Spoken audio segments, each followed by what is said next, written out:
Herkes selamlar. Bugün yani farkına vardım ki benim artık YouTube kanalım varmış. Unutmuştum. Yani imkanlarım gəlir ona göre əməlli video çekebildim. Buna bir üzrxahlıq olarak bayağı bir gördüğünüz kimi yazmışam. Bu video biraz daha podcast kimi olacak. Yani yazdıklarımı okuyacağım. Biraz daha arada bir əlavələr falan olacak. İstəyirəm Spotify'da podcast yayınlayayım. Neyse çəkəcəm video, ama ondan əvvəl hər videoda dediyim kimi, onu deyim ki, mən psixoloq deyiləm, psixologiya tələbəsi deyiləm.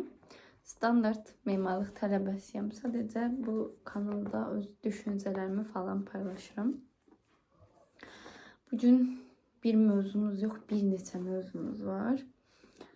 Birinci mövzu iç səs. İnsanlar olarak her zaman iç sesimizi dinlemişik. Ama hiç düşünmüşsünüz ki bu iç ses kimin sesidir? Yani gün içinde çok insanlarla danışırıq. Anamız, atamız, dostumuz, aile, danışamıyorum, aile, ne bileyim de yani muhatap olduğumuz bizim için fikri değerli olan insanlar. Farkında olmadan o insanlarla danışarken onları iç sesimiz halına getiririk. Tek onu yox, psixoloq olar və ya baxdığımız hər hansı bir Instagram videosu, podcast, kitab və s. düşüncə tərzlərini mənimsəyirik. Məsələn, hər hadisəyə fərqli yanaşırıq. Bilirsiniz niyə? Çünki iç səslərimiz, yəni ona görə arada qalırıq. Bir şey olan kimi ikiləmdə qalırıq. Əslində deyirik, məsələn, arada qalmışam falan, arada qalmamısan. Sən heç öz düşüncəni düşünmürsən. Yani bu çok doğrudan da bir mevzudur. Bize başa salın. Çok gəliz bir mevzudur. Ona göre ben bunu belki başka videoda uzun danışırım. Bu videoda sadece paragraflar olarak bir neçə şey danışacağım. Uşaq doğulduğu zamandan etibarən ən çox danışdığı demək də qulaq asdığı insanları mənimsəyir daxilində. Ona göre büyüdüğümüz mühit her şeydi. O kadar pis xətlə yazmışam, oxuya bilmirəm. Gələk travma mövzusuna. Bu mənə ən çox yazılan mövzulardan biridir ki, bunu danış. Bir də overthinkləmək, travma. Bu ən çox danışılan. Pardon, mənə yazılan mövzulardır ki, bunlar. Videonu kəsməyəcəm. Direkt çəkib atacağım YouTube'a. Yani yeni bir seri başladım hatta. Çayı, kofeni al, gel, otur, dertleşelim. Böyle bir seri başlamak istedim nedense. Travma mövzusuna gelsək, bir hadisənin travma adlanması üçün bu kadar böyük olmağına gərək yoxdur. Bu səbəblə travmaları böyük veya kiçik olarak adlandırmaq düz değil əslində, amma adlandırası olsaq, böyük travmalar köklü dəyişikliklər yaradan travmalardır. Daha doğrusu zərər verici. Kiçik travma isə ailədə və ya cəmiyyətdə yaşanan kiçik amma sarsan olaylardır. Məsələn, bir şagird götürür, fiziki xüsusiyyətləri ilə zorbalanır. Buna sadəcə bullying kimi baxmaq olur. Yəni kiçik görünür, lakin davamlı olsa ciddi travmaya səbəb ola bilər. Böyük travmaya keçə bilər. Necə bunu başa salmaq olar? Məsələn, ağ kağız götürək. Ağ kağıza bir damlanı batırsan, bir damla batsa ağ kağıza o böyle bir təsiri olmayacaq. Ancaq o damla, bu balaca damlaların sayı artdıqca kağızda əməlli başlı bir ləkə kimi görünəcək. Balaca travmalar ruhumuza belə təsir edir. Bir ananın, atanın ya da müəllimin uşağa sən bacarmırsan deməyi birinci dəfədən böyük zərər verməyə bilər. Lakin təkrarlandıqda ciddi problem olur və ya münasibətdə olduğunuz insanın davamlı olarak fiziki mənada aşağılayıcı ifadələri, iş və ya məktəb həyatında yaşanan kiçik, necə deyərlər, uğursuzluqlar da insanlarda ağır izlər buraxır. Gələk böyük travmalara. Bunlara çox girməyəcəm, gələcəkdəki fəsadlarına gələcəm. Mən bunları əslində necə yazmışam, not şəklində yazmışdım. Çox əvvəl, 1-2-3 həftə əvvəldən yazmışam ki, elə oxuyum videoda. Neyse. Tutaq ki, sən uşaq vaxtı fikri önəmsənməyən biri olmusan. Amma ki, tutaq ki, belə deyək, bir dənə dostunlansan, bir aktivite eləyirsən. Uşaq vaxtı fikrini çox önəmsənməyən biri olmusan və dostun sənin bu dəqiqə elədiyiniz, məsələn, adi bir şəkil çəkmək olsun, bir aktivite olsun, sən fikrini önəmsənmir. Sən dostuna qarşı başlayırsan, çox tepki göstərsən və ya geri çəkilirsən, küsürsən, aqressiv cavab verirsən, dostundan uzaqlaşırsan. Bu sənin yox, içindəki uşağın yöntəmi olur. Sevgi. Amma səndən adi bir vaxtda bir zaman oturub desəm ki, belə şey olub, ya mənim başıma, ya üçüncü bir şəxsin başına belə bir şey gəlib. Sən başlayıb deyəcəm ki, sən nə edərdin? Sən deyəcəydin ki, yetkin bir fərd olaraq mən dostuma başa salardım ki, mənim fikrim bu yöndədir, sənin fikrin bu yöndədir. Yəni bunu yetkin bir insan kimi məntiqli bir şəkildə, emosiyasız bir şəkildə çarə tapacağını deyərdin. Amma gərək öz həyatımızda biz çox emosional oluruq. Mən adi sizə qarşı obyektiv fikirlərimi deyirəm. Məsələn, bunu elə, onu elə, amma öz həyatımda bəzən onları tətbiq eləmədə çətinlik çəkirəm.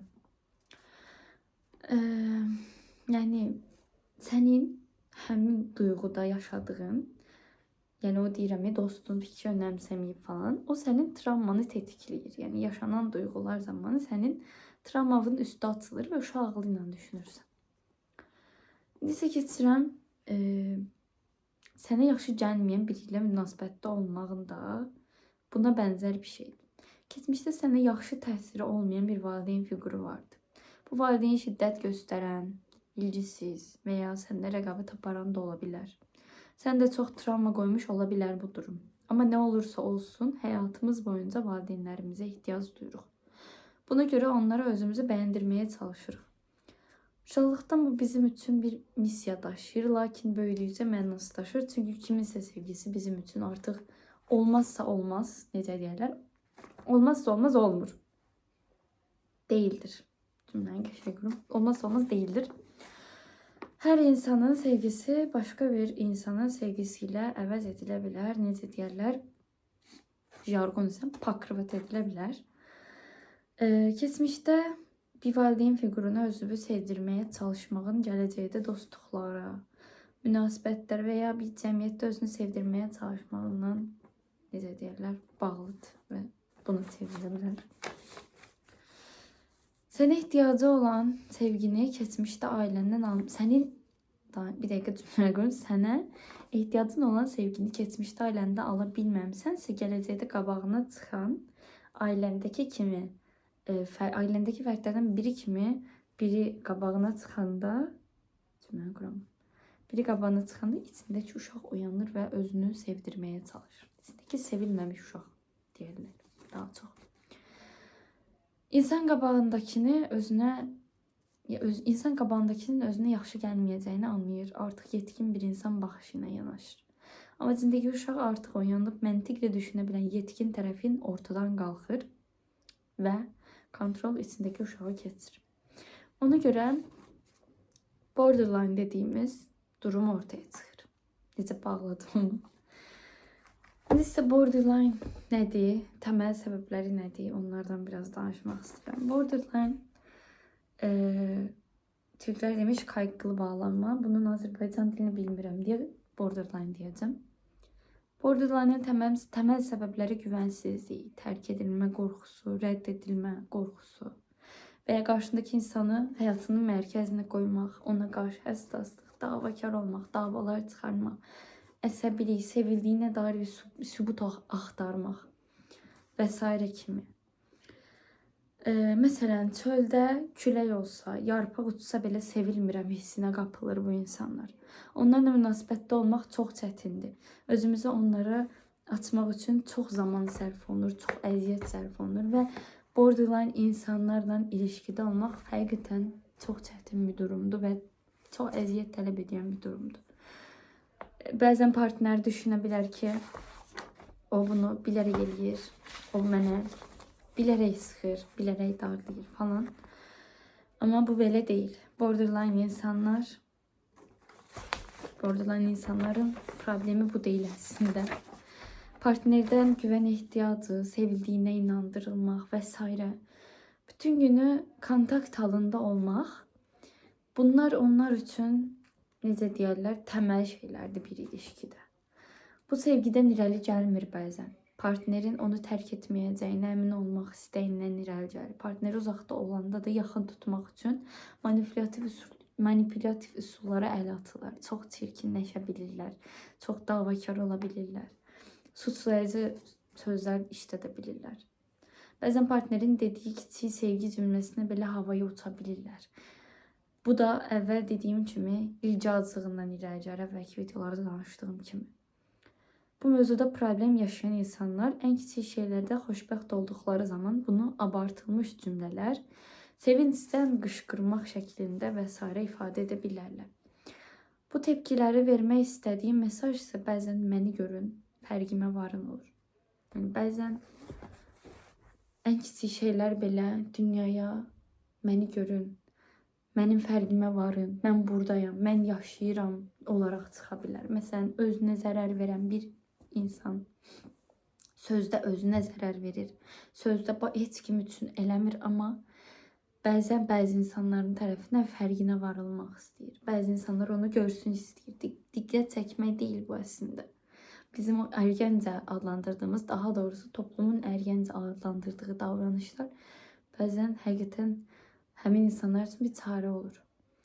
Özünə zərər vermək əslində bir çox səbəbdən baş verə bilər. Yəni bu klassik cümlələr işlətməyəcəm. Stressdən, üzüntüdən falan deyil. Bədənin fərqinə varır ki, səndə bir ağrı var. Səndə bir ürəyin sızıldır, ürəyin ağrıyır. Elə döyünür ki, bəzən artıq qulağında hiss edirsən o döyüntünü. Bədənin bilir ki, bir problem var səndə, bir şeye üzülmüsən, bir problemin olub və onu o şəkildə çıxardır. Bədənin deyir ki, beyin deyir ki, nəsə problem var və tapa bilmir və buna görə problem yaradır ki, ala, indi gözü görünən bir problemimiz var. Deməli, problem buymuş. Və başlayırsan bədənin özündən az sonra özünə zərər verirsən və ya nə bilim, çox görmüşəm, yandırırlar bir şeylər falan.